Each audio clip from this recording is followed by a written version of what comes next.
Modern Dadhood. Modern Dadhood podcast. Marc. That's me. Hey, man. Adam. Jeez Louise. It's been some time. It feels like it's been a long... Like we haven't even been texting or talking as much as normal. No. What's happened to us? Look, I'm not one to point fingers. Well, why are you pointing a finger at me? Then I don't understand. I'm playing. We've both been busy, but busy good? Sure. Some of it. That doesn't sound promising. Some of it's good. You know how it goes. It's a roller coaster. There's high points and there's low points. What's new in your... Should we introduce the show? I think, yeah, we should do that formality piece. Let's do the introducing of the show formality. Take it away. Well, this is Modern Dadhood. Let me try it again. That didn't feel natural. Oh. This is Modern Dadhood, an ongoing conversation about the joys, challenges, and general insanity of being a dad in this moment. I'm Adam Flaherty. I've got two girls who are 9 and 6. And you, my friend? My name is Marc Checkett, and I have twin boy 5-year-olds. Remember when I used to say twin toddlers? Remember that? You used to say twin boy toddlers, Twin boy toddlers. That was a kind of a cute thing. It rolled off the tongue nicely. They're not toddling around anymore. Soon you'll be saying twin boy kindergartners. Oh, man. We should also say the other stuff that we say at the top of the episode. Sure. You know, things like if you're a regular listener of Modern Dadhood, welcome back. If you're a new listener, welcome. Welcome, just welcome, period. You can find all of our massive library of episodes at moderndadhood.com. Massive. I think so. Pretty big. We're pushing 90, man. Well, when you put it like that. You can also find them on Apple Podcasts, Amazon Music, Stitcher, Spotify, or wherever else you listen. We would invite you to subscribe. If you like what you're hearing, please give us a 5-star rating and give us a couple positive words of a review, because that's how other people are going to find out about the show. You could say, I like show. That's enough. You don't have to do any more than that. Good shit. Yeah. But the I is an asterisk. You could just do noise. You could also tell a friend in person about the show. Say, hey, I'm listening to this podcast, Modern Dadhood. They had a hilarious episode with comedian Dustin Nickerson recently. You should check it out. And that friend might in return say noise. They say noise. Yeah.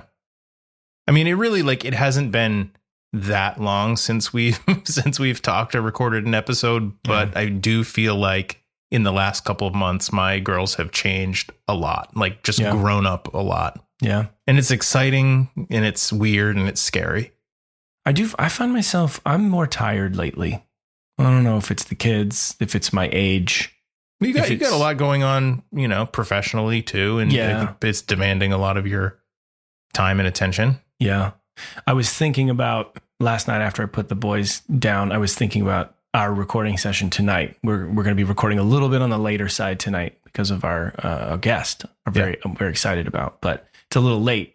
And I sat down on the couch. It was probably like 8:30. And I was like, well, I'll use tonight as like a quick test to see how much energy do I really have at around 10. And I must have fallen asleep in minutes. Yeah. Like I woke up at 1 a.m. on the couch. All the lights are on. I had no idea where I was, what was happening. There was an open bag of popcorn just on my chest. It was, I don't know how far I even got into that thought. I wonder how I'll feel at 10. I fell asleep so hard, so fast. And you woke up like you would on a Sunday morning in college, just with food over you. Yes. Legs akimbo. You know that phrase? Yeah. I think I know what that means. You mentioned our guest briefly. Our guest is comedian and fellow podcaster Dustin Nickerson, who I saw do a stand-up set when I was traveling for work a few months ago. He was hilarious. He talks about his kids a lot. They're a big part of his live set. And I thought he'd be a great guy to chat fatherhood with. So Dustin Nickerson will be joining us soon. A great pick, man. Good eye.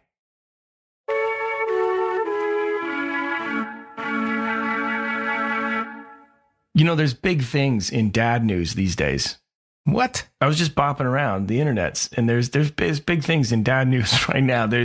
We've got Robert De Niro. Familiar with Robert De Niro? Yeah, I call him Bob. But yes, I know who you're talking Bob, about. Yeah, no, so do I, of course. Our listeners probably know him better as Robert De Niro, the actor. Just would like to say congratulations to him. He just became a dad for the 7th time. And I know what you're going to say next, because I saw the headline today too. Yeah, and then Al Pacino said, "Hold my prune juice." Hold my prune juice. My 83-year-old balls just produced another new human too. Yeah. Quite a big couple of months in dad news here. Do you think that they planned it? Like they're close, aren't they? With one another? God, I don't know. That would make the whole thing that much weirder. I mean, they've got a text. Weird. Yeah, Al Pacino has a 4th on the way. He's currently 83. And you got Bobby D, dad times 7 at age 79. His age, listen to this age range. His kids range from infant to 51. That's nuts. Yeah, it's pretty wild when you put it that way. Not only could the eldest be the baby's parent, easy. Yeah. Could also be the grandparent. Yeah. Good for them. Also, like in both of those cases, the kids are going to grow up not knowing their dads. I mean, there's a lot of odd things to consider here, but that's definitely the first one that I thought of. Like you'll have like a zillion stories of how legendary your dad was. Yeah. Which is cool. You're not really going to know. But yeah, you won't know them personally. I guess at the very least, unlike when we were kids, this baby will have photos and videos of them with their dad. Well, now for some lighter dad news. No, I'm just kidding. Well, it's a good time to segue anyway, because his name did just appear in the waiting room. So let's invite Dustin into the chat.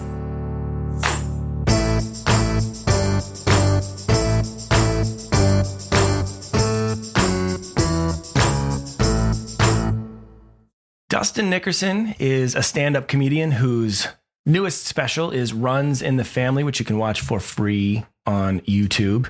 He's also a podcaster, an author, a husband, a dad of 3. He's currently on tour. You should check and see if he's playing in your city. Go to DustinNickerson.com for that. And Dustin, thank you so much for joining us. It's great to meet you. Yeah. Thanks for having me. You get to see me in kind of my truest road element, which is the hotel late at night with it's very glamorous. There's a bed and there's probably a dirty shirt there, a LaCroix. It's very exciting. So I think I mentioned to you when I first reached out that so I'm in the very southern tip of Maine, but I saw you down in Durham, North Carolina. You were opening for Taylor Tomlinson. You had a great set. It was hilarious. And so I started following you on social media. And then it just felt like suddenly you were everywhere. And Marc sort of had a similar experience. You have a crazy social media game. You're like omnipresent. Does it feel like that to you? No, that just means your phone was listening to you. That's all. I would love to take credit for that as, oh man, what a guru I am. But that sounds like your phone tracked your whereabouts and your conversations and your listening patterns. And because, they like this. Well, here he is on every app. Mm-hmm. I don't have an OnlyFans. That's where I draw the line, I suppose. Oh, not yet. At least not yet. We'll see if the work stays busy, Yeah. Speaking of busy, I mean, you seem to be touring like relentlessly. And has it been that way for a long time?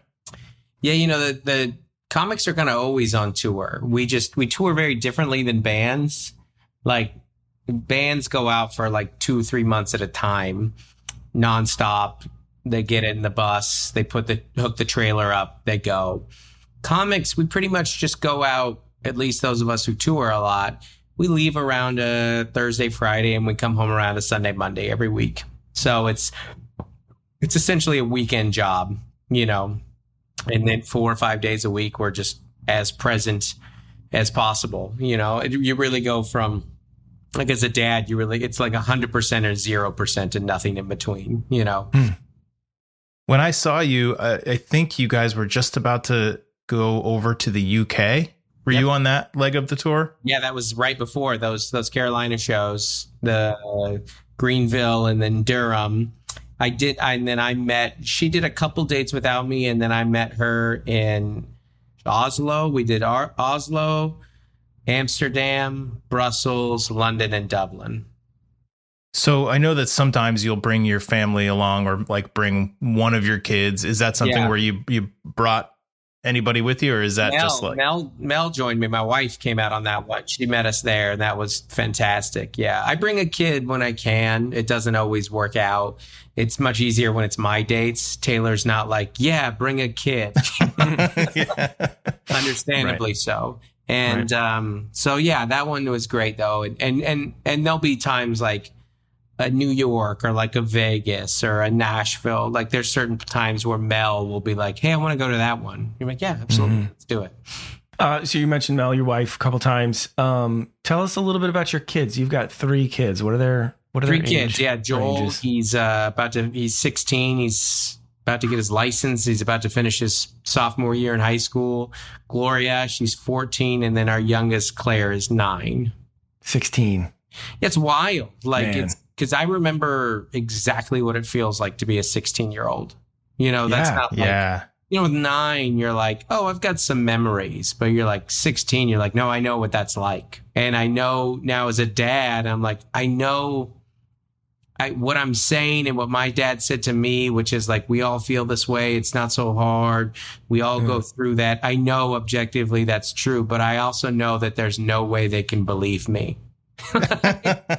Because it is, I don't know if there's anything harder than being a teenager. I mean, the pressures of those years, and then also the lack of perspective you have on the world to know that high school is not everything, when in the moment it sure feels like everything. It's your job, your education, it's your social group, it's your sports. Everything is tied in to these several hundred or however big a school, unless you're homeschooled, then it's truly everything. But it's it's tough. But navigating them through these waters is just like it's like teaching my kid how to drive right now. It's wild. Like I've been doing some freeway drives with Joel, and the first one is just so scary. And you realize like, oh, you know nothing about this. You weren't obtaining any of this as we were learning how to drive. And now this last one we did with him, we just did an hour drive, 30 minutes away, 30 minutes back. And I was bored. And I was like, wow, I have like a kid who can drive on the freeway. What a game changer, you know? It's wild to think back to that mindset. Cause I remember getting my license and then taking that first drive.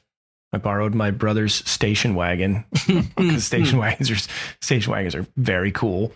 And so then you have this sort of like newfound sense of like freedom also, which then gives you this sort of feeling of like, oh, now I know everything. It's this weird connection to like, now I really know everything. You sort of fake, you know, this feeling of being an adult or something, even though, as you put it, you're like, you really don't know anything. And you're like, you're so far away from that still at that age. Like my son's getting really into like, he likes to like thrift shop and then sell that stuff like vintage. Cause you know, vintage is cool.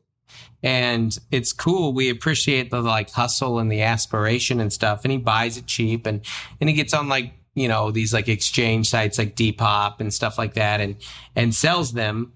And but we're like, even just basic ideas of be like, dude, I sold this shirt for $16 and I bought it for $4. And you're like, well, how much did it cost to ship? Right. And how much does the website take? And how big is your inventory? You're like, I understand that you're like, I just made $12. And you're like, you actually lost $3. You're adorable. I think it's really, but that confidence that you're right. And that's so much I don't know. It's that last, like he you know how they talk about like with like sometimes you get like a teenager and you lose them for a while and then you get them back. He's definitely very much in like the kind of getting back, like we feel much closer to him than we did for previous years. Whereas our middle schooler, Gloria, you're like, I mean, you just hate our guts. You don't. Yeah, she's in it now. You know, and you know that's important, but it still hurts your feelings. Oh my God. I'm not looking forward to that. I've got 2 girls who are 9 and 6. So my oldest is the same age as your youngest. And I know that that's coming soon. Like yeah, you're right there. Yeah. It's pretty. She loves us, but I know that she's just going to despise me like before I know it. And I'm terrified of that. Yeah. Yeah. And then having the other one, like that our youngest is a girl and the middle's a girl, that kind of grew up the 9-year-old a little faster. Which means she's already starting to hate us quite a bit. You're like, fun. I hope this means you get over it earlier too, not just it lasts longer. I was just thinking, like, so I have 2 kids. They're the same age. They're twins. That's how we did that. And yeah. And I would, if it were me and I had a child who's starting to turn away, and then I had a younger child, I'd almost feel like I'm going to go to that younger child to try to get some of that love. But does that happen? Do you do that? It's why people keep having kids too. You know, so you're like, oh, well, I'll just have a new youngest one. They'll love me. Yeah. I think especially too, when you haven't fostered the marriage, you know, when you're like, man, there's something here that I really, really need, you know, because I'm not getting it elsewhere. Right. You know, I remember I was holding baby Joel and there was another dad, an older dad, who looked at me and he goes, 18 summers. And I go, what? And he goes, you get 18 summers with this kid. And it was like, at the moment, you're like, whatever, that's forever. That's an forever amount of time. And now we're about to finish. We're starting our 15th or 16th with him. You're like, oh my gosh, that's it. And then next year, you're like, he'll probably get a job next year as we look at colleges too. So it's like, you do that thing. Like this summer is probably our family's last big summer vacation as a family unit like this, which is crazy to think about. So crazy. Yeah. And I don't think that and I don't mean that in like the time goes by so fast, time flies, because those years, what's the old adage? Like the days are long, but the years are short. And that is truth. But also like, it feels like it's been 16 years to me. That feels right. But that element of, that feeling that I had, that I got from the unconditional love that a child shows you when they're too dumb to know that there should be some conditions to their love to you, or at least some restrictions. Like that you are worthy of unconditional love, yes, but you are not perfect and you are wildly flawed. There's an old Oscar Wilde quote where he says, when you're young, you love your parents. When you age, you hate them. And then sometimes, eventually, you forgive them. And I think there is an element of truth to that. And that's what a lot of people are really, yes, those years are cute, but really sometimes what you're yearning for is that just like, oh my gosh, there was just such an unbridled love from you. And no, I hate you because I don't have a new iPhone. Man, I felt like I heard a little bit of the youth pastor come out there for a second. Yeah, it's still in there.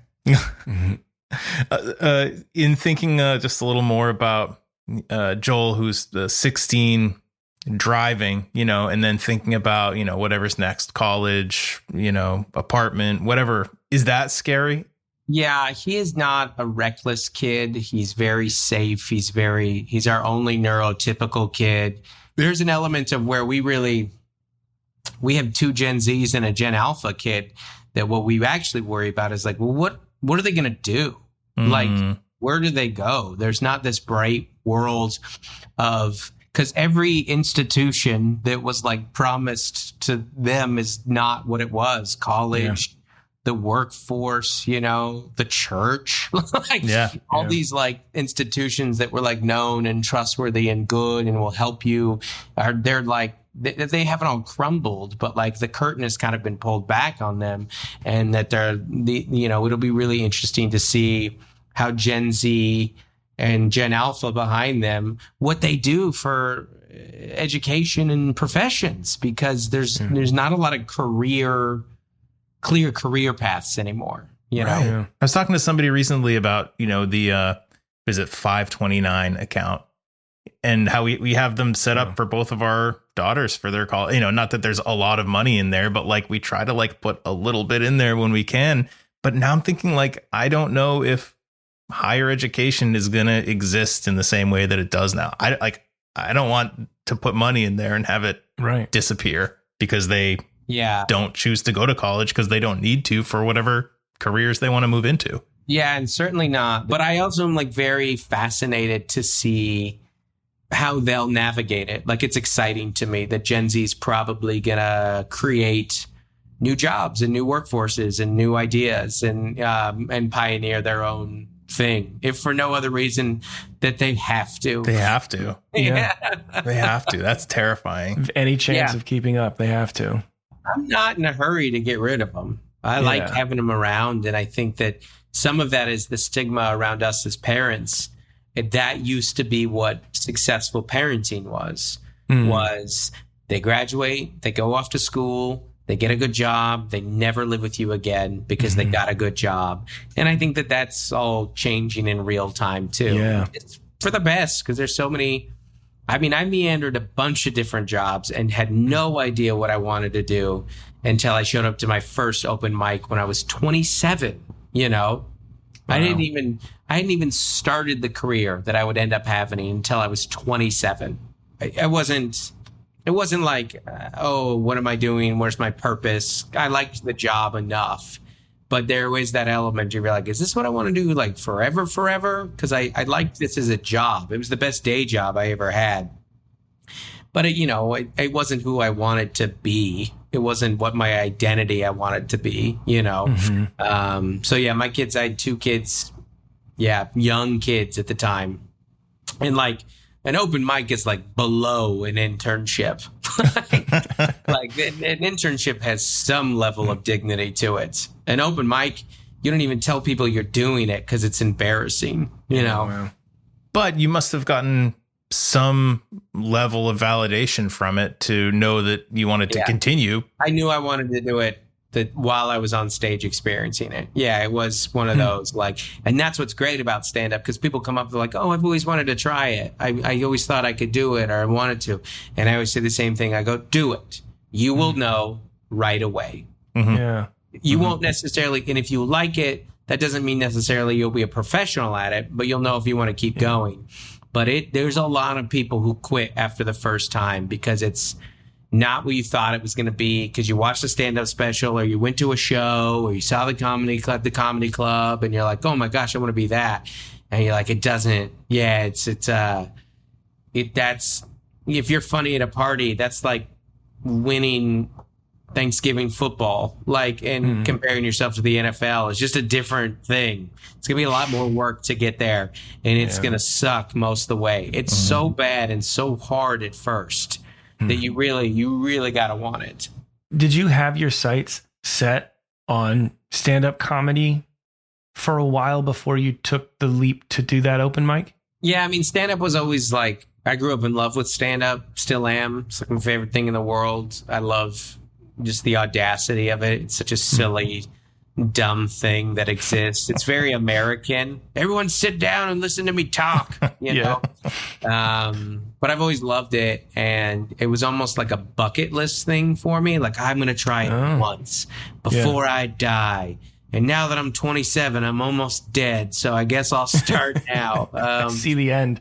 So I had thought about it. I carried around jokes that I'd want to do and stuff like that. But I had not, it wasn't in my sights to pursue as a career, because you don't even know how to do it at first.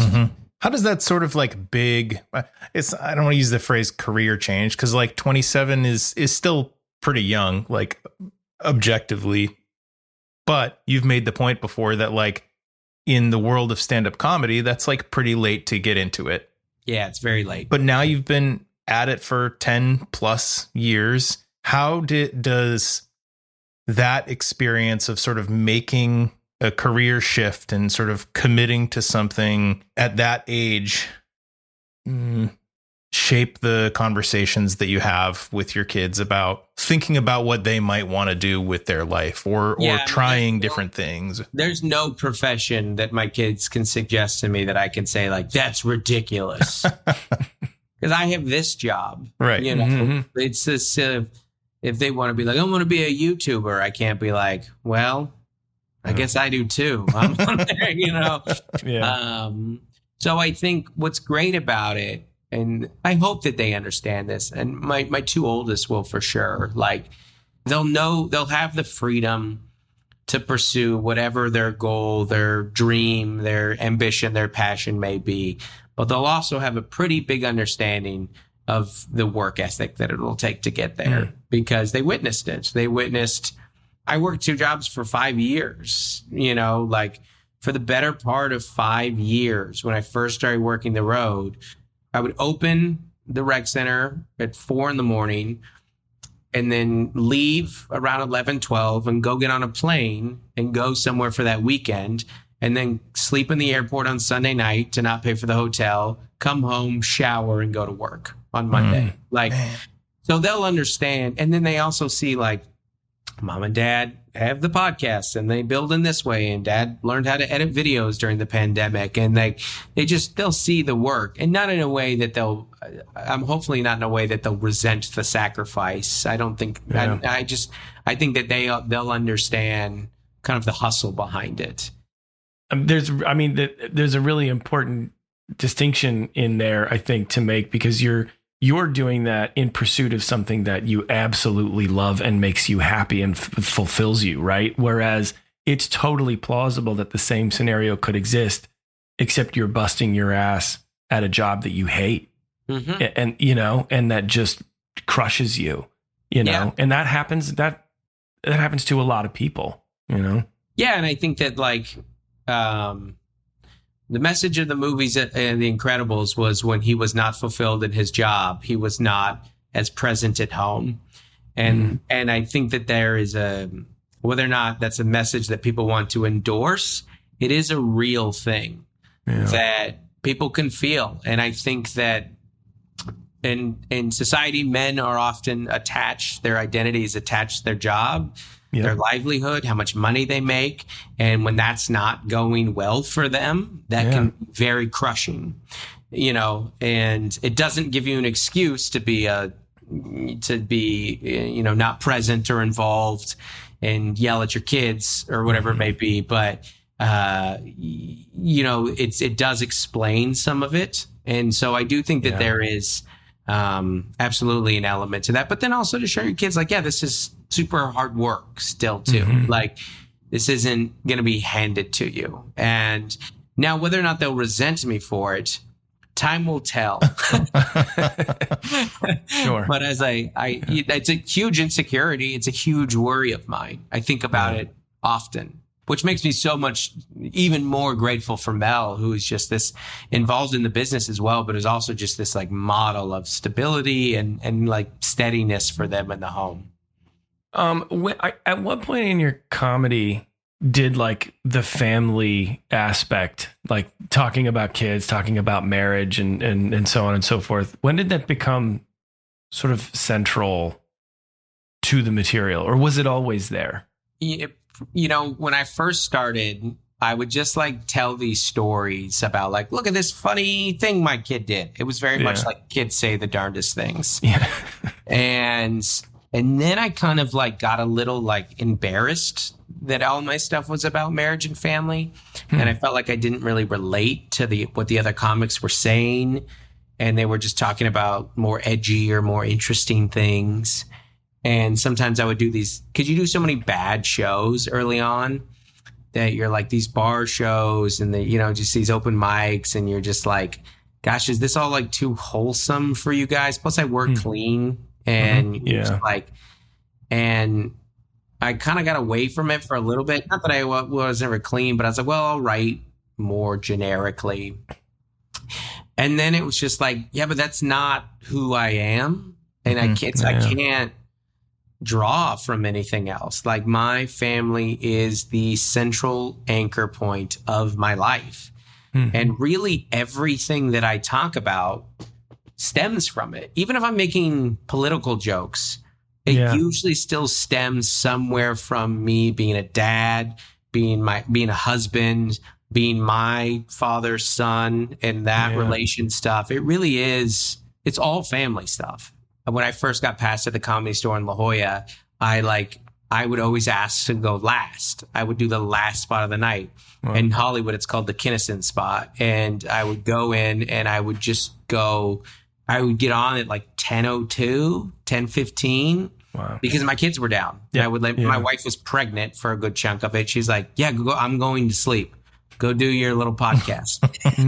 I think that there are your favorite comic often will be someone that you resonate with, but you can enjoy. And this conversation is a good example of that. Like, it's people, the dads, the moms, the married folks in the audience that like come by the book, follow me online. How can I get more of what you are offering? Yeah. People are gonna connect in different ways, for different reasons. There's something really nice to me about your comedy. That's just, it's like getting the permission to laugh about this stuff. I mean, and this is a little bit why we do this show. It's not that we just sit here and laugh about shit all the time, but like, there's something cathartic about hearing somebody else talk about something that maybe somebody without kids wouldn't really see the humor in, but you do, because you get it on like a different level, because you've been there, or it sounds kind of familiar, and being able to laugh at some of the things that when you're in it are hard to laugh at sometimes. There are these moments that are kind of hard to laugh at. So it's nice to have the permission from time to time. I don't know if that makes sense. Yeah, I mean, I think you're articulating exactly what stand-up comedy is as a form of entertainment, which is this person is putting words to things that I have felt, but I have not said, or I have not articulated, or I'm not allowed to say. In social settings and in groups. So. I mean, that's kind of the secret of what stand-up is, and why it's just that. It's very cathartic, Pete Holmes has that great bit about you don't know how to react in magic, because there's like surprise, but what do you say? And that's what's nice about stand-up, is it's actually kind of an involuntary thing. As long as you walk in and you decide to be vulnerable, right? Which is, because if you have your guard up, because to laugh, you kind of have to be vulnerable, because a laugh is kind of like saying amen. It's almost kind of like agreeing with you, and if you can do that and you can walk into a comedy, you're like, you can really connect with what that person is saying up there. So you articulated what stand-up is. So you nailed it, Marc. I did it. Dads and moms listening, Dustin mentioned his book a couple times during the conversation. It's called How to Be Married to Melissa. He has a podcast, which is fantastic, called Don't Make Me Come Back There, which I've been really enjoying. Full stand-up specials available on YouTube. All of this can be found from your website, DustinNickerson.com. Including all your social platforms. You can find right there on the website. Thank you so much. It's really been a pleasure talking to you. Yeah, absolutely. I'll see you guys around, and thanks for having me. Well, this has been another episode of Modern Dadhood. If you want to hear other episodes of this show featuring different guests, you can go to our website, which is moderndadhood.com. Hit the listen now or episodes button, or you'll figure it out. All of them are there. Guests such as? Oh, guests such as Sesame Street's Emilio Delgado, rest in peace. SNL alum Bobby Moynihan. Comedian Michael Ian Black. Captain Winston E. Scott, former astronaut. My friend Josh. One of my longest friends from preschool, Kevin White. Shane Burkoff of Squirming and Grubs. Of Squirming and Grubs fame. Guests such as Matt Gorley. That's a popular episode. Other guests such as comedian and actor and writer Michael Ian Black. I said that one. You did? Yeah, I think that was the second or third one. Guests such as actor Terry O'Quinn. So yeah, all of our episodes are there. You can also find us wherever you listen to podcasts. That's maybe Apple or Amazon Music or Stitcher or Spotify or Pocket Casts. Do a favor for somebody that you care about and purchase a Modern Dadhood t-shirt or a dad hoodie for them in their size. It will ship to you or directly to them if you want with a free sticker. You can find us on Instagram, Facebook. We're on LinkedIn. That's where we do all of our most serious business, the business side of the show. Just search for Modern Dadhood and on all of those platforms. You can hit us up via email. Did you say that part? At hey@moderndadhood.com. That's HEY. Send us a message, sign up for the email list, all that good stuff. Special thanks to Casper Baby Pants and to Spencer Albee for the music in our podcast. Thanks to our friend Pete Morse at Red Vault Audio for making us sound so great. Check out all of his audio production and post-production services, as well as his music composition and scoring at redvaultaudio.com. The man's a real wizard. Thanks to Dustin Nickerson for taking time out of his very busy schedule to join us. And there's another one. I know what it is. What is it? It's thank you for listening.